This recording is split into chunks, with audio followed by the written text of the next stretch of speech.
I'm Nathalia.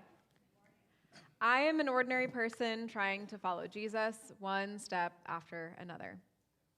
Maybe like you. As with most of us, I hear God better than I obey him.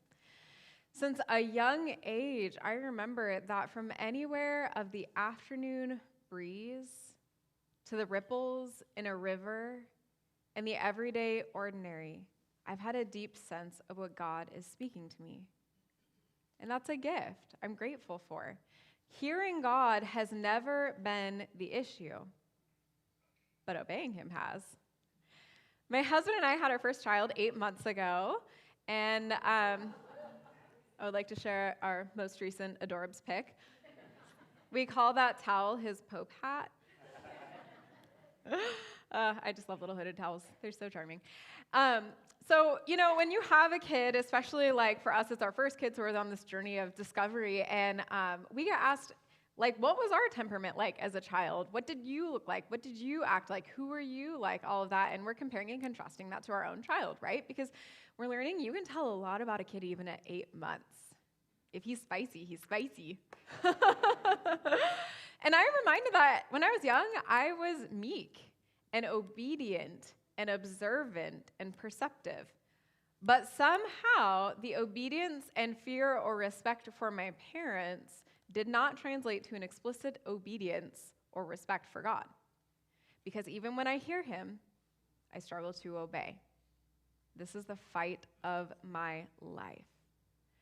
So as we enter into summer 2025, our teaching team, as Carlos shared, is tackling one of the sauciest, intriguing, and decisive moments in the Bible and the story of humanity. That's our story. We've been reading and studying the book of Ruth. Ruth is the 5th shortest book of the Old Testament, but arguably one of the most interesting. If you've been reading the New Testament and you're wondering where to start in the Old Testament, Ruth might be a story to pique your interest.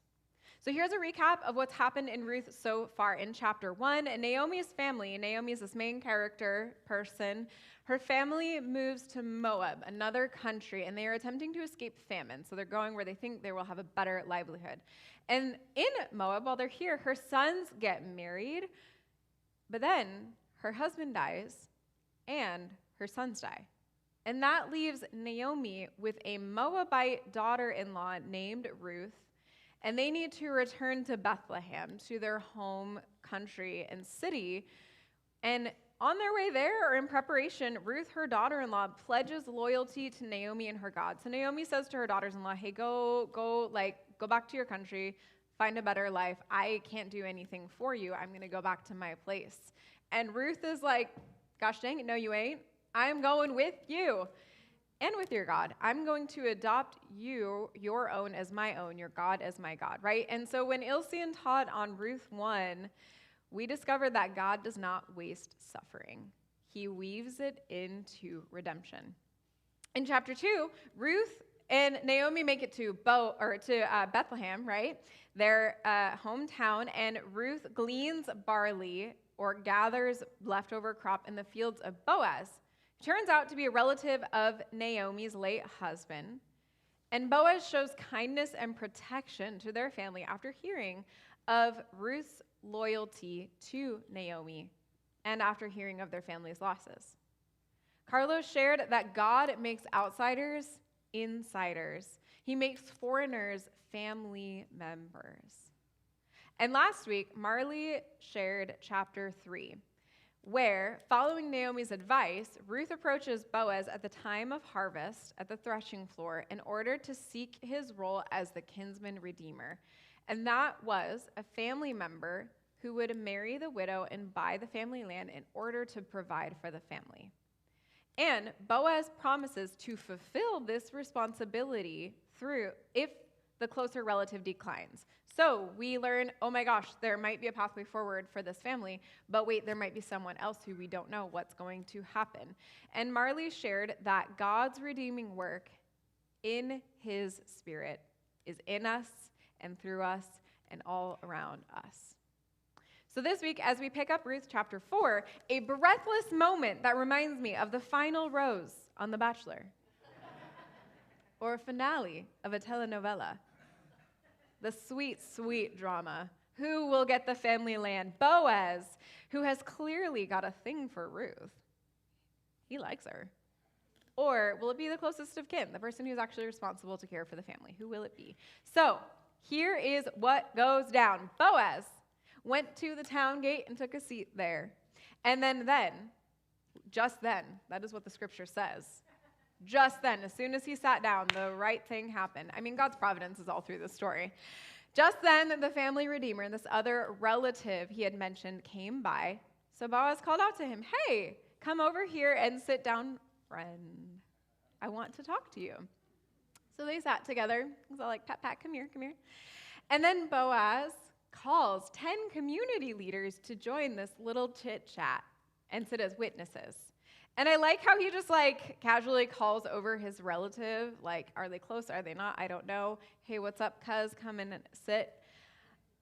Also, I want the 10 like community elders, bosses, whomever to come. This is not very casual anymore. This relative must have been like, "I'm sorry, what's about to happen right now?" This is okay, all right. So Boaz said to the family redeemer, "You know Naomi, who came back from Moab." Boaz basically says, "Hey, you know how our relative is here with her family and she is homeless. And you're just casually letting her be. I'm going to bring that up in front of everyone for you to take responsibility for." Oh, that's why the elders are here. Anyway, Boaz says, "She is selling the land that belonged to our relative Elimelech. I thought that I should speak to you about it so that you can redeem it if you wish. If you want the land, then buy it here in the presence of these witnesses that I have conveniently gathered for you. But if you don't want it, let me know right away, because I am actually the next in line to redeem it after you." And the man replied, "All right, I'll redeem it." Story's over. Ruth's all set, right? Except poor Boaz. This guy likes her. He's caring for her. He's like, "This is pretty sweet. Wait, dang." But actually, just kidding. Boaz has something up his sleeve. Then Boaz tells him, "Oh, of course, your purchase of the land from Naomi also requires that you marry Ruth, the Moabite widow. That way she can have children and carry on her husband's name and keep the land in the family." So in other words, he says, you're not just buying the land and then there's like grandma over here and like you'll just make sure she's taken care of. No, there is a daughter you need to marry and care for her. So we have a dramatic pause. How does a kinsman redeemer feel about that? He says, "Then I can't redeem it, because this might endanger my own estate. You redeem the land, I cannot do it." This closest family member heard that there is land for sale, and he's like, "Sick, I'm gonna buy that. I'm gonna widen my estate, my family's inheritance." Sweet. And then just before officiating that transaction, with everyone there as their witnesses to legitimize the event, Boaz says, "Oh, and one more thing." It might have been withholding of something. "Our dead relative who owned these lands was married to a woman from Moab." You know, Moab. Like the people that we don't like, the people that we have prejudice against. So, if you want the land, you are responsible for marrying her and caring for her and having children with her and ensuring that her children inherit the lands that you just bought. In other words, buying the land and being a family member, the family redeemer, was no longer just an opportunity to grow his wealth. It became a responsibility to care for his family and sacrifice for the well-being of a branch of his family he didn't even know, or at least didn't care for if they were there in the city, not a very big city. And he wasn't already caring for them. He wasn't already taking initiative. Benefit without sacrifice? Sure. Benefit and sacrifice? No, thank you. So I envision this moment like a game of Uno. Have you guys ever played Uno? I haven't played it in a long time, but yeah, reverse, you got it. Yeah, Boaz is losing, right? He's like, "Oh man, the land's the lady," and then he lays down the reverse card. And their relative goes, whoa, whoa, whoa, whoa. I can't buy the land if I have to marry her. I don't want to split my current lands, and the newly acquired ones amongst my own family and her potential children. I don't want any of this. No thanks. Have you guys ever seen that like smirking emoji with like the slightly upturned? Yeah. This is Boaz. I think, anyway. I wasn't there, but I think this is what, yeah. So Boaz gives a smirk, and he goes, oh, dang, cuz, sorry, home slice, I'll just have to buy the lands and acquire this woman, like all caps, woman of honorable character, who I may or may not already feel attracted to. Dang. So they take off their sandals, and they hand them to each other to validate the transaction. And I know there's a lot of random stuff in this story, but somehow I find the sandal activity the most distracting. Every time I rehearsed, I had to like physically take off my shoe and hold it, and I was like, I just can't do that right now. But I could, you'd see my toe socks. Anyway, this is all very silly, but in that moment, an ancient promise was being fulfilled. And then Boaz said to the elders and the crowd standing around, wait, what crowd? I knew the elders were there, but what crowd? I like to envision this as like the town, you know, just like coming through, doing their life, and then they're like, there is some tea I'm about to witness. I'm going to just hang out here. So Boaz says, you are witnesses today that I have bought from Naomi all the property of Elimelech, Kilion, and Mahlon. So dad and the sons that passed. And the land I have acquired Ruth, a Moabite widow of Mahlon, to be my wife. This way she can have a son to carry on the family name of her dead husband and inherit the family property here in their hometown.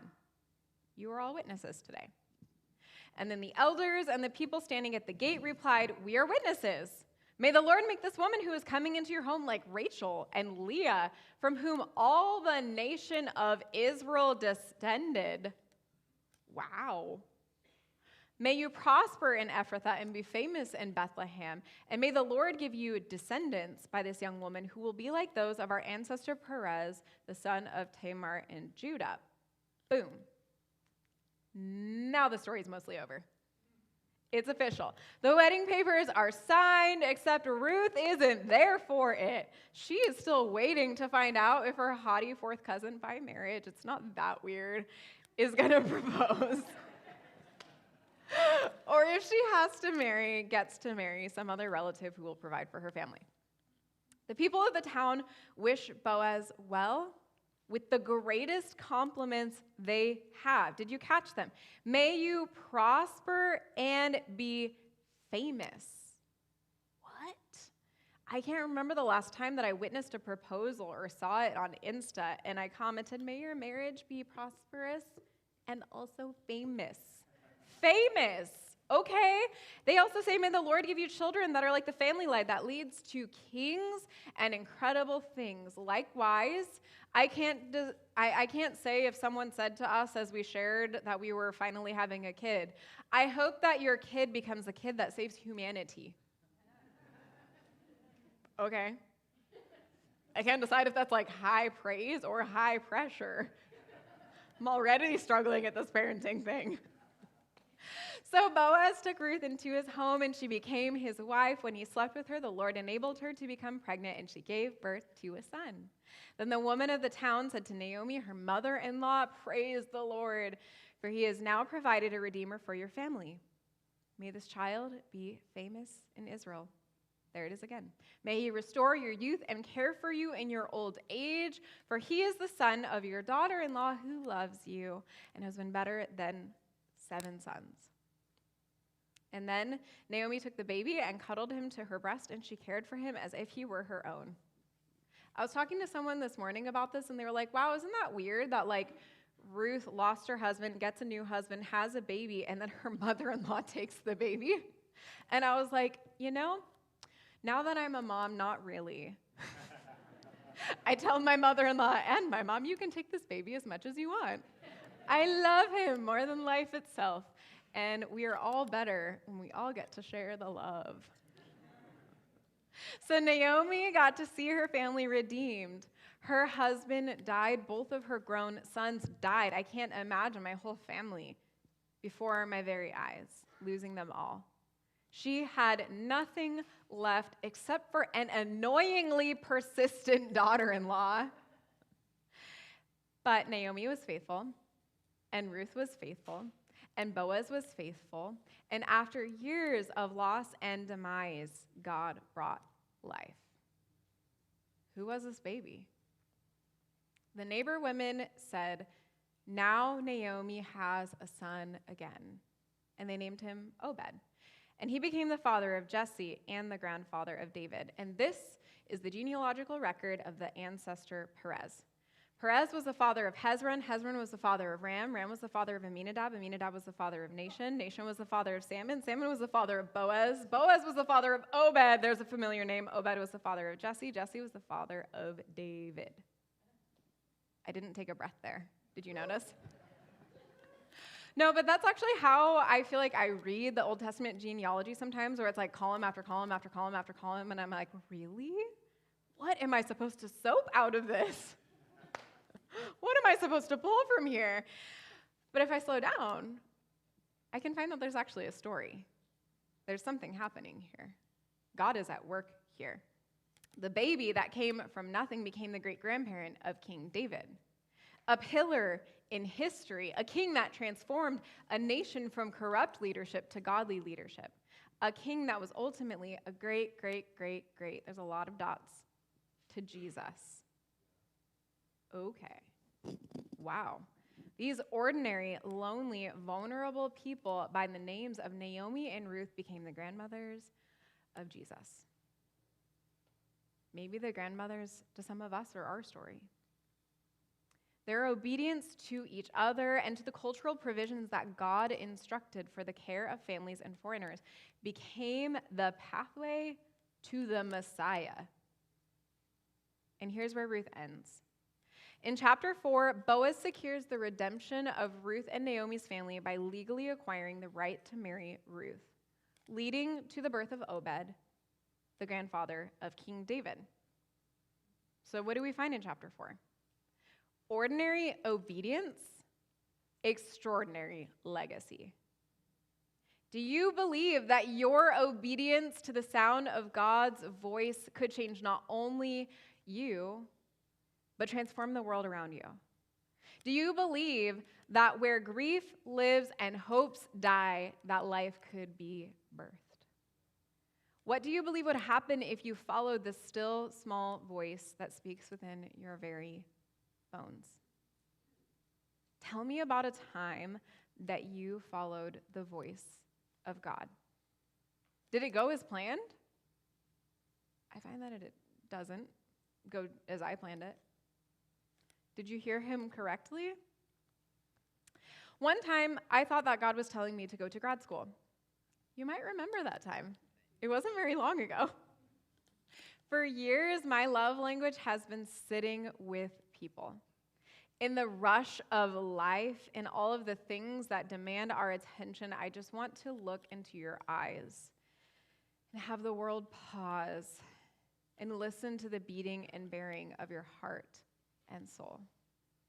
So I long felt that my story was leading up to this very moment, this very opportunity to go back to school for my master's in counseling. How cool would it be to learn how to sit with people in this kind of way? I got married, I dreamed of children, I prepared for babies, and I couldn't have one. So I moved on to the thing that I knew God had placed in my path, grad school. I interviewed, I got accepted, God provided incredible support for the journey in ways I couldn't have imagined, and I thought, this is only more confirmation. This is the thing I'm supposed to be doing. Maybe I was wasting years setting on the kid thing. Maybe I was giving myself heartache, and I should have been doing this all along. And then the unthinkable, forgotten dream came to life. I got pregnant. And months later, into that pregnancy, I started school, and I loved every moment of it. Even the tough professors and the annoying discussion posts. Has anyone had to do those lately? I'm dying. They are purposeful, I understand. If I were an educator, I probably would do something like that. But anyway, the hundreds of pages of reading every day, it didn't matter. I loved it. But then I started to have contractions, more and more and more of them. The app that I had to track contractions, you know, the thing that you do when you've never had a kid before and you don't know how any of it works, so you put it in an app. Frankly, we track a lot of things in the app. I do have OCD. But the app was telling me day after day after day, you should go to the hospital. This is not medical advice, but this is more than you should be having. More length, more frequency, more intensity, whatever. And those contractions were before I was supposed to be having them, causing what we discovered, strain on the baby, and putting us both at risk of an unsafe and urgent delivery. So what was happening? I followed everything that I perceived God to be directing, and it was too much for my body. That might not be a surprise to you, any of you who have been pregnant or expectant, it is hard. But I really thought I was doing what I was supposed to be doing. And I think that I was. And weeks before the baby came, I had to pause school. Except the timing in my college term meant that I couldn't pick back up after the baby was born as we had planned. I'd need to start from the beginning again. I thought that everything hinged on my completion of school and the opportunity for growth.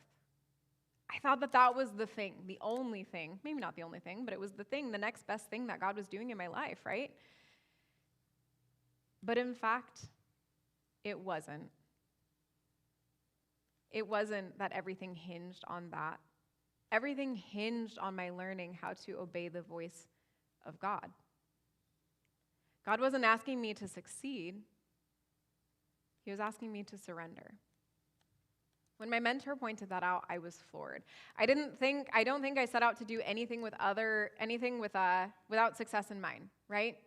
We were trying to paint our kitchen cabinets, and I got the stuff and I started the project, and I thought I would finish. That's why all the doors came off, and they were off in the kitchen for 2 years. Every time our friends came over, they were like, "Those still aren't done?" Yeah, they're still sitting in the garage. It was so bad that one year I was in Guatemala and my mother-in-law snuck into our house. Thanks, Brayden, for helping with that. And she had to finish the kitchen for us because she was like, "Good gracious, 2 years? It's not that hard." So I don't think I set out to do anything without success in mind. I don't think that any of us do. We don't go out and be like, "I'm going to fail at this knitting project. I'm going to fail at this whatever," right? We want to do well. And I thought, if God directed me, surely I will come out as victor. And I think God came out the victor in this one. So what is obedience? It is going where we've been told, even if we do, or even if we don't know why. So how do we become obedient? How can we make life-altering decisions based on a voice that we are still getting to know? I'm going to suggest something that is tried and true, and it's way better than trying to paint your cabinets. The practice is daily gratitude. When you wake up in the morning before you get out of bed, during breakfast or lunch, or in my case, when you care for the baby, maybe it's when you're laying in bed trying to fall asleep, wherever it fits into your life. Looking for where God is at work in our lives allows us to have ordinary obedience. It cultivates faith. It's like when you start a relationship or someone around you has, and they see everything about their new loved one with rose-colored glasses. They can do no harm, right? It's all beautiful. This is how we keep the spark of faith alive. When we stop and see and celebrate where God is already at work, we begin to trust that He is indeed at work in our lives now, and that He has been at work, and that He will be faithful to keep at work. We don't obey with the expectation of an exchange, or everything is going to get all better, or I'm going to prosper, or whatever. We obey with the expectation of a trusting and loving relationship. With ordinary obedience, the whole story of Ruth comes together. Each of the main characters in the story simply lives out their responsibilities with integrity and kindness and trust in God's provision and plan. Even though Naomi was a bit dramatic earlier in this story, or was she? I don't know, to change her name in the wake of loss. She says, my identity, I don't know who I am without my spouse and my kids. I don't know. I'm changing my name. I'm changing the way I know myself and other people know me. And yet she still continues on. Ruth and Boaz couldn't have known that their ordinary obedience to the cultural laws and provisions would change the world. Not that their names would be on the pathway to hope. Ruth lived out a selfless faith and obedience to her family. Boaz lived out a selfless redemption to a Moabite widow without kids. The fact that she didn't have kids from her first marriage could have raised questions. Could she provide heirs for his family? Boaz didn't know, but he was obedient and faithful. Boaz didn't know, but God did. I don't know what the future holds, whether my parenting will be any good, whether my work will be fruitful, whether I am any good at any of this. But I do know that in 8 months of motherhood, my obedience has changed me. My trust in God and his provision and his plan and his care has shaped me. I cannot wait to see what God does in 8 years. I can't imagine a little 8-year-old Percy or an 8-year-old mother. But I also can't wait to see what he does in 80 years. I hope that I keep looking for him and listening to him and following him. I hope that I get to see how some of my ordinary obedience serves the world around me, and I know that I won't see it all, but God will. And my kids will. And my grandkids will. Faith is shaped by our ordinary obedience. How could your ordinary, everyday obedience change the world around you? Your personal life, your parenting, your grandparenting, your friendship, your daily routines, your work. If we change, the world around us changes. The decisions we make and the actions we take today are not only for today or for us. Ruth's Redeemer was there, and she didn't even know it. But Naomi did. Naomi knew her God.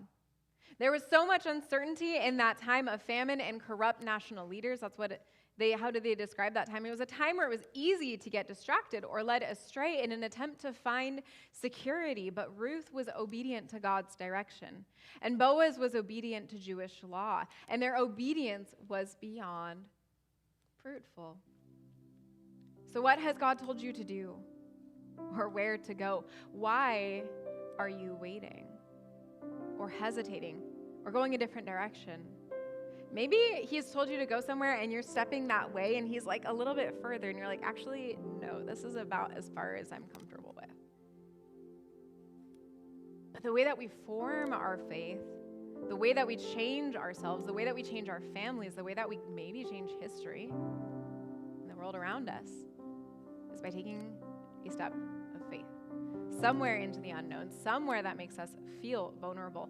Granular gratitude, daily gratitude, looking for God daily allows us to see where God is moving and trust his provision. Ann Voskamp said that sometimes you don't know when you're taking the first step through a door until you're already inside. So keep on going, my friends. And by the way, the field that Boaz and Ruth's love story began were the very lands that Jesus was born. A field in Bethlehem, full circle. As Ruth and Naomi were redeemed here, Jesus the Redeemer was born here. True freedom comes when we know God is in control. When we live like we believe that the fields of our hardship may be the very grounds of redemption. So my question for you is, are you ready to act on what God has already spoken to you? Let's invite God and pray.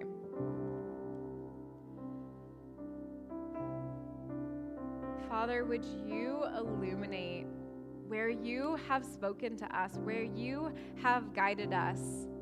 We know that even when we don't see it, and even when we do, you're along the story, you're writing the story, you're speaking to us, you're encouraging us, you're guiding us. So God, what have you spoken to us?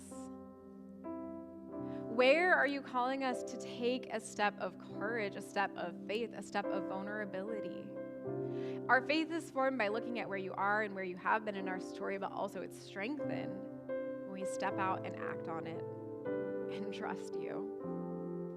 So Jesus, would you give us the courage to trust you? Would you open our hearts to the new, to the unknown, to your story and to your faithfulness? Whether you're inviting us into a relationship with you, to act on something you've already spoken,